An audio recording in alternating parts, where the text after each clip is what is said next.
Rusty is a prosecutor, so his job is to prosecute someone suspected of committing a crime and prove guilt. One day, Rusty was at home enjoying holiday and free time with his family. But suddenly he got a call from his boss, informing that his colleague had become a victim of murder. Rusty immediately told his wife, Barbara, that his fellow prosecutor, Carolyn, had been murdered. After that, Rusty quickly went to Carolyn's house, and many police came there.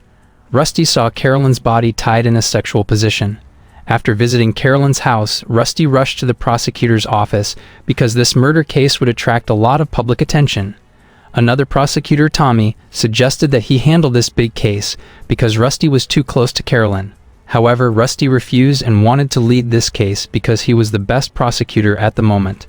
Plus, Rusty's superior, Raymond, the district attorney, has appointed Rusty as the leader in this case.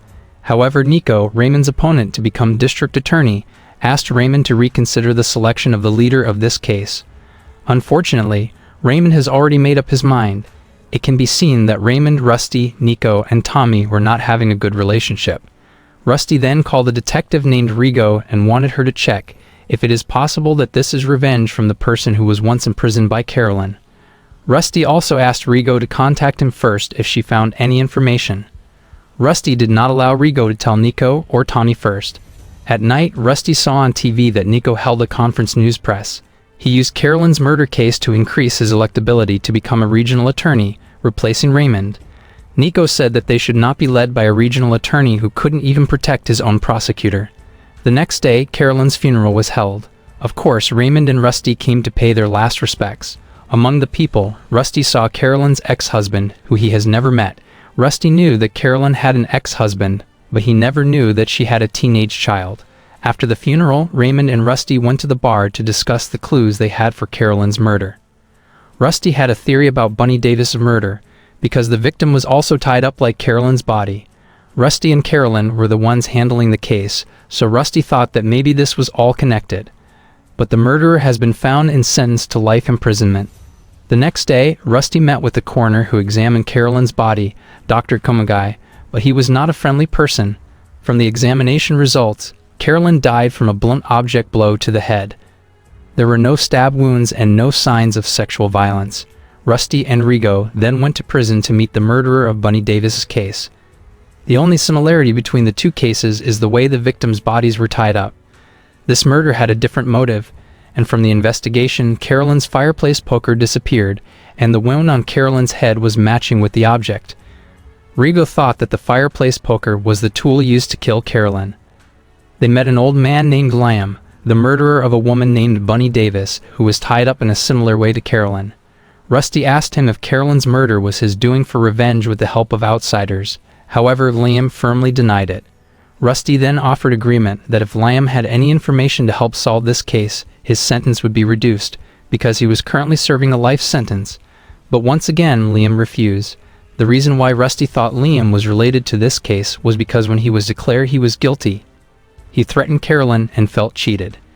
Besides, Raymond followed Rusty's theory, thinking there was a possibility that Liam had something to do with Carolyn's death. But at the same time, Nico and Tommy continued to use this case to increase their electability, because in 2 weeks, a new district attorney would be elected and the candidate would be Raymond and Nico. Meanwhile, Rusty visited Carolyn's ex-husband, Dalton. Dalton had been investigated by the police and was declared to have an alibi, so he was not a murder suspect. Dalton explained that they had divorced 9 years ago because all Carolyn's had in mind was her job. Rusty also met Carolyn's son, Michael. After that, Rusty held a meeting with the team working on this case. Tommy asked about the progress of the investigation that had been carried out by Rusty.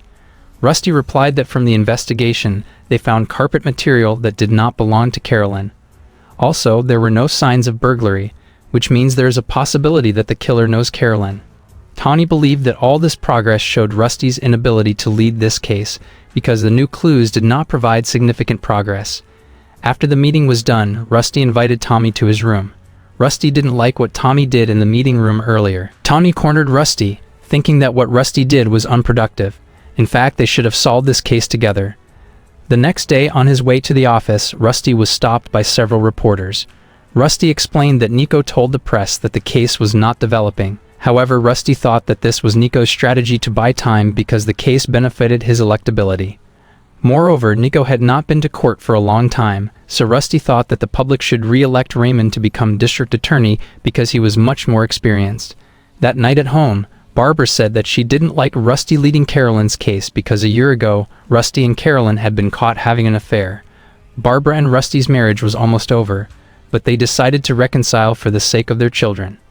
As time passed, Nico was successfully elected as the new district attorney to replace Raymond and would make Tommy his deputy to replace Rusty. The next day, Rusty went to work as usual, and he saw Raymond cleaning his room because it would be used by Nico. After that, they were both called to the meeting room and met with Nico and Tommy, who looked so happy. Nico decided to transfer the leadership of Carolyn's case from Rusty to Tommy completely. Rusty had expected this, but what surprised him was Tommy said that his fingerprints were found in Carolyn's room, so Tommy asked whether Rusty and Carolyn had a romantic affair. But Rusty said that his relationship with Carolyn was not relevant to this investigation. Tommy denied it, adding statements that Carolyn was pregnant.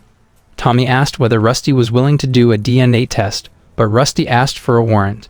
Coming home, Rusty told Barbara that Carolyn was pregnant and Tommy thought that it was Rusty's child, so Rusty thought that he would be a suspect in Carolyn's murder. Barbara was confused because as far as she knew, Rusty and Carolyn's relationship ended a year ago. But Rusty said that apparently, they were getting back together even though it was only for a few weeks.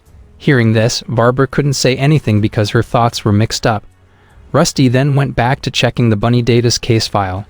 From the autopsy results, it turned out that 2 sperm samples were found on Bunny's body, one of which was identified as Liam's, while the other could not be recognized.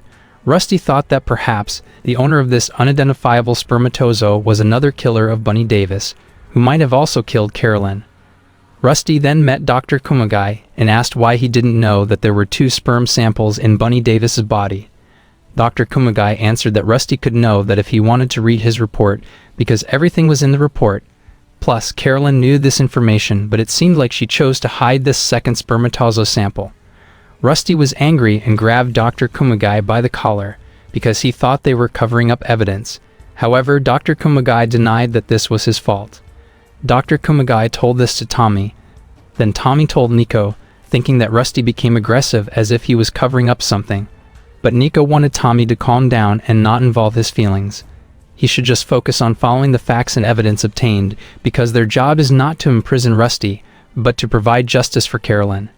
At night when Rusty and his family were having dinner, Barbara wanted Rusty to tell everything to their children because she wanted them to hear this bad news from Rusty directly and not from someone else.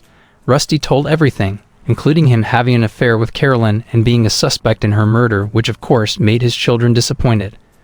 Barbara calmed them down, while Rusty could only hear from a distance. Not long after, Rusty's daughter, Jaden, met Rusty and asked him why he was having an affair. Hearing his daughter's sayings, Rusty could not give an answer and he could only cry. The next day, Rusty woke up because he heard his son, Kyle, practicing throwing a baseball, venting his anger. But at the same time, the police came to Rusty's house. They came here to search Rusty's house to look for DNA samples and other clues. The police searched Rusty's house and Rusty couldn't do anything because the police had a search warrant. Rusty then went to Raymond's house, and Raymond is currently unemployed. He told Raymond what he had just experienced, and he was sure that Tommy would sue him because the police took his laptop so they would find a lot of Rusty's emails to Carolyn in the week before she was murdered. From Rusty's cell phone, they could also find a lot of call history and the message to Carolyn. It's the same as Rusty being a stalker who was obsessed with Carolyn, and his fingerprint was found in Carolyn's room, so it would make everything match up if Rusty was Carolyn's murderer. Even though he denied it firmly, the reason Rusty came here was because if it happened, he wanted Raymond to represent him as his lawyer. But Raymond refused because he felt like he didn't know Rusty after he admitted his affair with Carolyn. Rusty then called Rigo, but she was also angry and disappointed after finding out about Rusty's affair. Rusty begged Rigo to let him meet Liam again. Luckily, Rigo agreed and finally, Rusty met with Liam again. But this time, they met as if Rusty was a regular visitor, because at this time, Rusty was on suspension. Rusty then explained that he knew there was someone else's sample in Bunny Davis' body, and he wanted Liam to tell him who it was, so that Liam's sentence could be reduced. But once again, Liam refused because he wanted Rusty to suffer. Rusty immediately returned to the car with Rigo, who was waiting for him. The meeting with Liam didn't result in anything, but Rusty was sure that Liam was connected to Carolyn's murder. Rigo herself didn't really believe this theory, but she was willing to help Rusty as long as he didn't lie to her again. Meanwhile, Raymond and his wife argued, considering whether or not he should become Rusty's lawyer. Raymond's wife thought this was a bad idea, especially since Raymond was retired. Raymond, who has known Rusty for a long time, didn't expect that Rusty was capable of doing something this cruel. Meanwhile, Rusty was already at home, and he received a call from Rigo, who told him that the lab results had come out. The results said that Rusty is the father of the child Carolyn was carrying. At the same time, the police were already in front of Rusty's house. Rusty did not fight back, and he was officially arrested. Of course, this became big news in the city. Nico made a press conference explaining how dark the condition of the prosecutor's office was now, when a senior prosecutor was accused of murdering a fellow prosecutor. Raymond saw this news and decided that he would become Rusty's lawyer to defend him. This trial would show Tommy and Nico as public prosecutors against Rusty as the defendant and Raymond as Rusty's defense if he is innocent. The judge asked if there was a request from both parties to carry out a pre-trial, and Nico answered that his party chose to carry out a pre-trial as soon as possible. While Raymond denied it because he was sure that Rusty was innocent, so he refused a pre-trial and asked to go straight to the main case.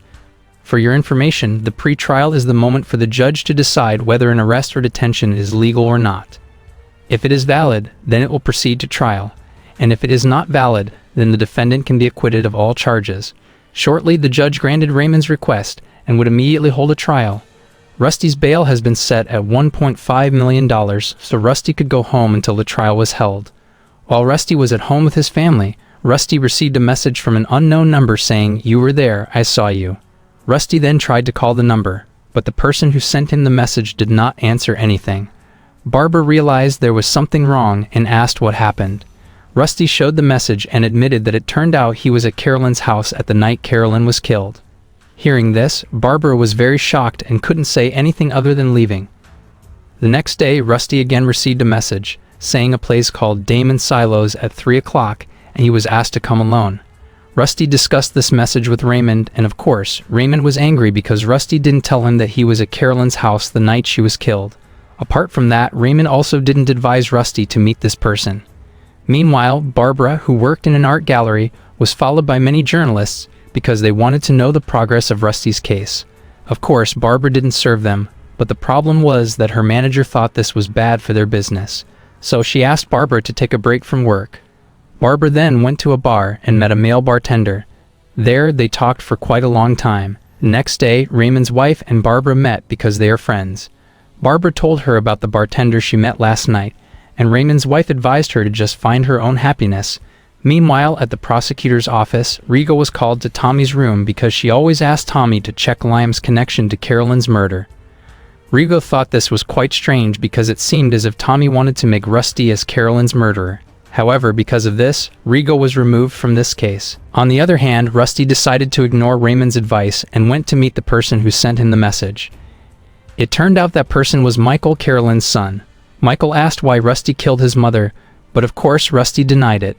But Michael thought it was a lie because on the night his mother died, he saw Rusty arguing with Carolyn. Apart from that, Michael also took photos for evidence which he had given to the police, and he also met with the district attorney. The reason Michael invited Rusty here was to see Rusty's expression. The next day, Rusty told Raymond everything, and thought this was a good thing because maybe, in one of the photos or videos, there was someone other than himself. At the same time, a woman named Mia came, and she would join Rusty's team of lawyers. Currently, they were going to discuss evidence they had and would be used in court with the judges, Nico and Tommy. Raymond explained that the public prosecutor must also include extenuating evidence for Rusty. But the problem was that from the list of evidence, there were no photos from Michael which Tommy and Nico just received. Tommy said the reason why photos and videos from Michael were not registered was because at this time, it was still in the authentication stage. But the judge didn't like Tommy and Nico's action for hiding evidence, so she forced them to give the photo and not do something like this again. At night, Tommy and Nico went to a bar. Here, Tommy was very excited to bring down Rusty, making Nico worried. It was very clear that Tommy hated Rusty and was even obsessed with him. But Nico wanted Tommy to focus on evidence and always be objective in finding Carolyn's murderer, and not confirming that Rusty was the perpetrator. Meanwhile, Rusty finally received the photos and videos that Michael had taken. Rusty saw many photos and the video of him with Carolyn, which was taken from outside of Carolyn's house. but then he saw a boy in a hood, and it turned out to be Kyle, his son. Kyle was also there the night of Carolyn's murder. Arriving home, Rusty and Barbara met Kyle in his room. Here, Rusty told his son that there was a photo showing him around Carolyn's house on the night of the murder. Of course, Rusty asked why Kyle was there. At first, Kyle answered that he was just passing by, but in the end, he admitted that he had known about Rusty's affair with Carolyn for a long time. He went there just to know why his father always came there. Rusty was not satisfied with the answer, so he interrogated Kyle, his own son, like a prosecutor. Barbara then immediately broke them up. The next day, Rusty's secretary, Eugenia, found out that she was on Tommy's list of witnesses, and she didn't like it. But Tommy refused because Eugenia might have information about Rusty and Carolyn's relationship. Tommy met Michael and Dalton, who invited to the prosecutor's office. Here, Tommy wanted to investigate information regarding the photo and video evidence taken by Michael. Michael explained that that night he was there because he wanted to know the condition of his mother, who never wanted him. That night he only saw Rusty come, and after Rusty entered Carolyn's house, Michael went home. Several days before his mother's death, Michael forced his mother to have lunch with him. At that time, his mother told him that she was having problems and was afraid of a man who worked with him, but his mother didn't tell Michael who that person was, but she said the man was working on a case with her. Meanwhile, Rigo called Rusty, telling him that they managed to investigate the second spermatozoa sample in Bunny Davis's case. From the investigation, the sample belonged to a man named Brian.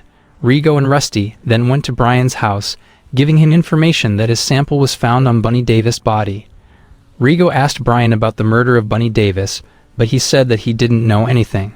Brian looked awkward and also defensive, so Rusty suspected him.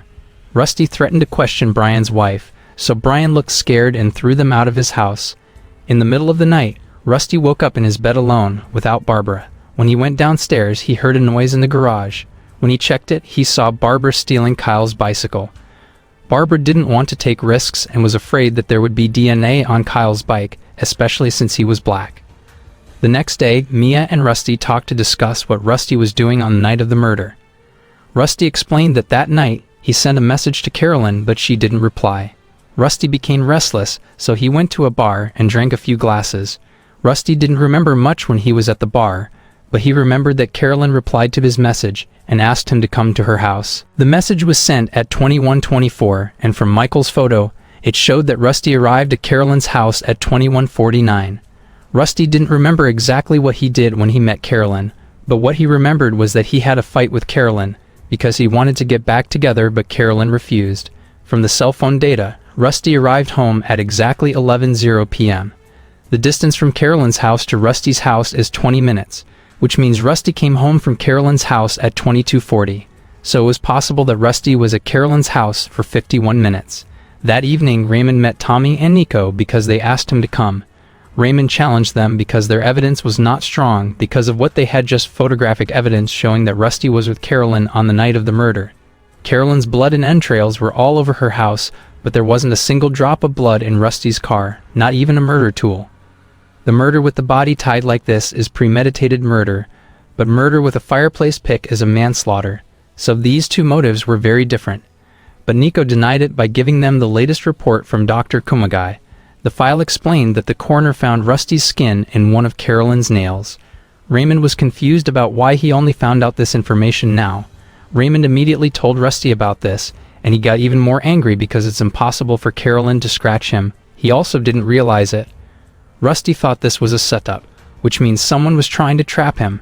At the same time, there was someone who kept knocking on the door and made Rusty's children scared. Turns out that person was Brian, who was angry because Rusty had previously threatened him. Rusty was emotional, then he beat Brian, who didn't want to leave his house. The next day, Rusty returned to Brian's house secretly when Brian and his wife were gone. Rusty tried to sneak into Brian's house, but it turned out that Brian came back and caught him. Brian threatened to call the police, but Rusty was also able to report Brian to the police for what he did last night. Rusty just wanted to talk, and Brian was willing, but he wanted to do it tomorrow. Rusty then visited Raymond, telling him that he was sure that Liam was the one who killed Carolyn with the help of an outsider. Chances are the outsider was Brian, or at least related to him, since Brian's sperm was found alongside Liam's in Bunny Davis' body. But Raymond still didn't understand how Brian and Liam were related to Carolyn's death. In another place, Nico asked Tommy's opinion about Liam. This was because Liam did threaten Carolyn and she was also tied up like Liam's victim.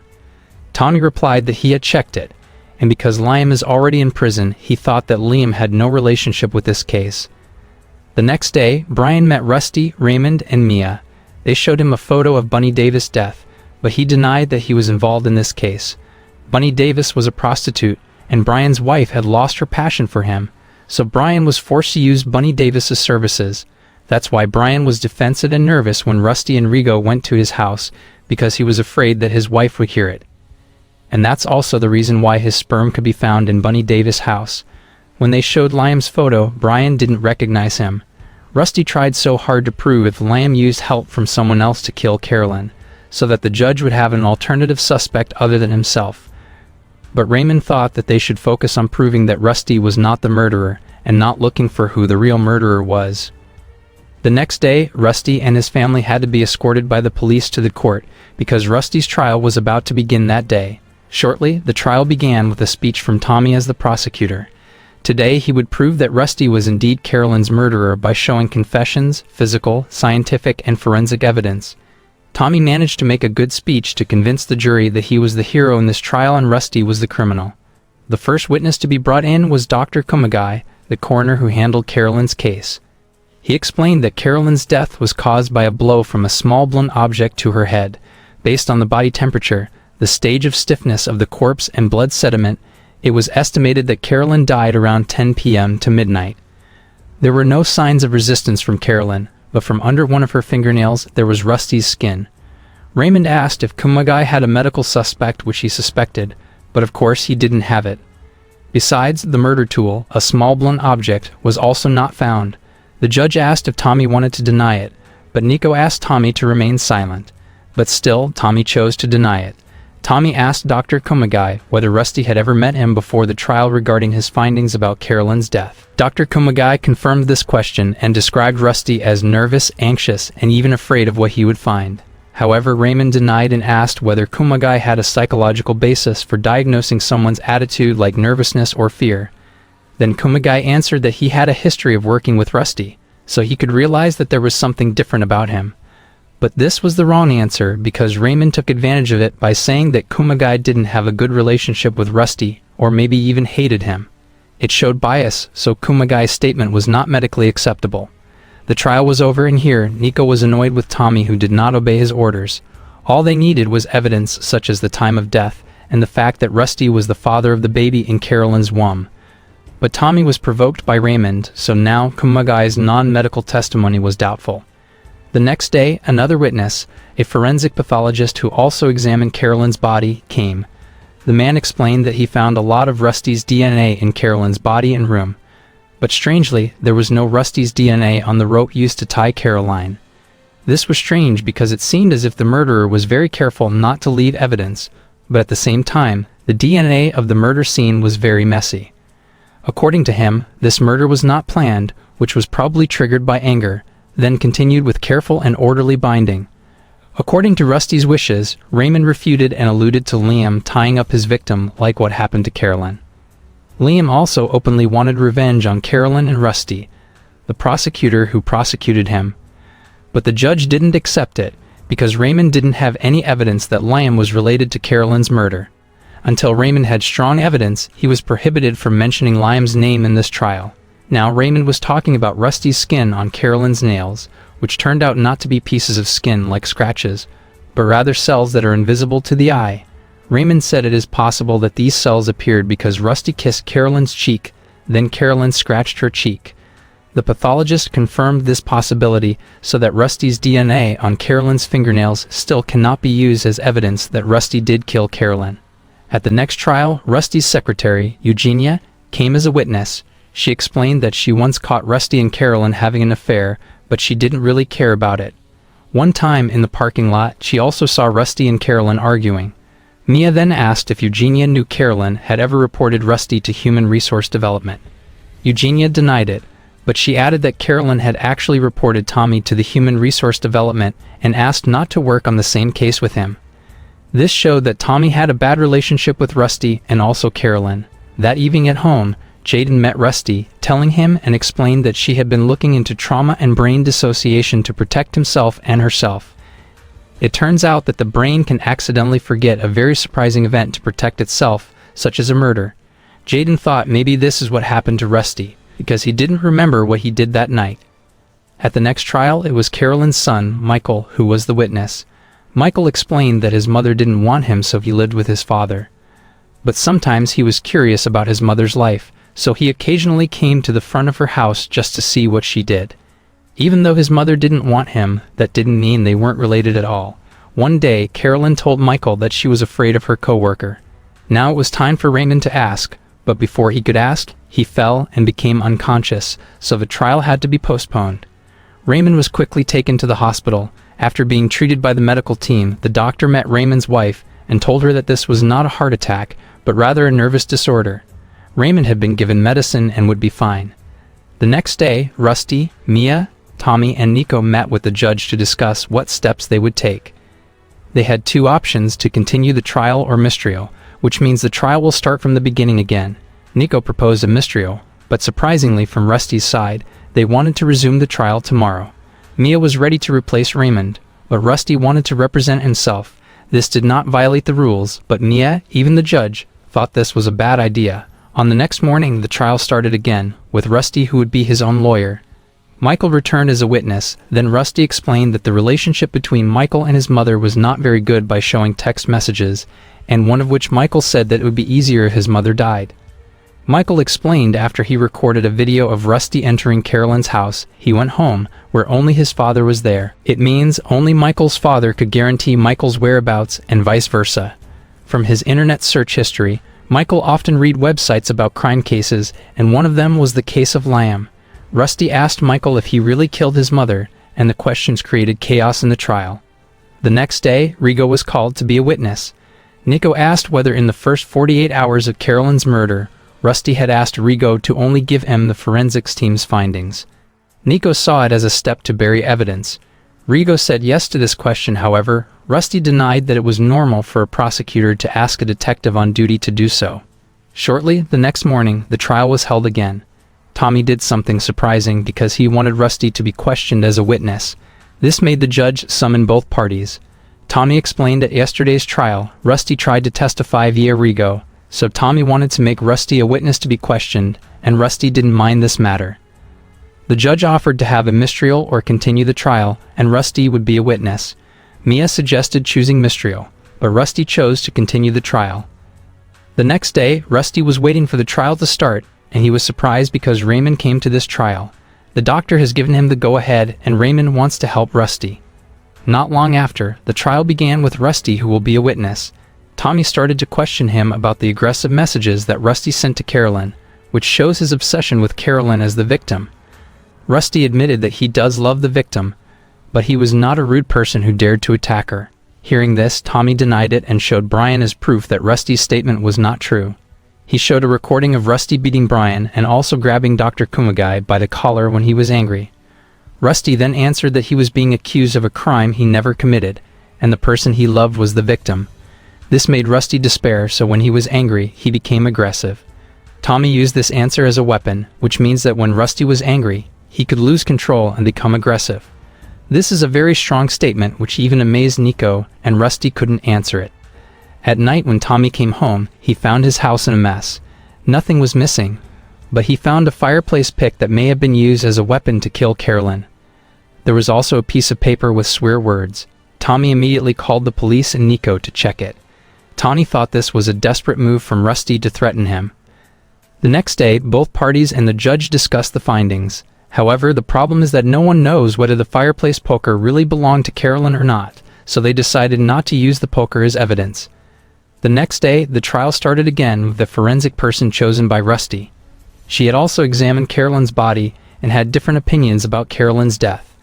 Previously, Dr. Kumagai made a statement that it was likely that the victim died between 10 p.m. and midnight. Based on the examination results, Carolyn died with an empty stomach. It took a minimum of 2.5 hours for a human to empty his or her stomach. However, it turns out that Carolyn ordered food online which arrived at 20:55, which means the victim died at 1 or until 3 a.m. and in fact, Rusty was only at Carolyn's house for 51 minutes. Tommy denied it and said that there was a possibility that the victim did not eat her food, while the food in Carolyn's intestines could also be food from lunch. The doctor denied it because there were also leftovers in Carolyn's house and she might have eaten it. But once again, no one can confirm that Carolyn actually ate the food. The trial resumed on the next day. This time, the trial was the final session where Rusty would deliver his final statement. From all the evidence and witnesses, it was proven that Rusty was having an affair with the victim, and he didn't deny it.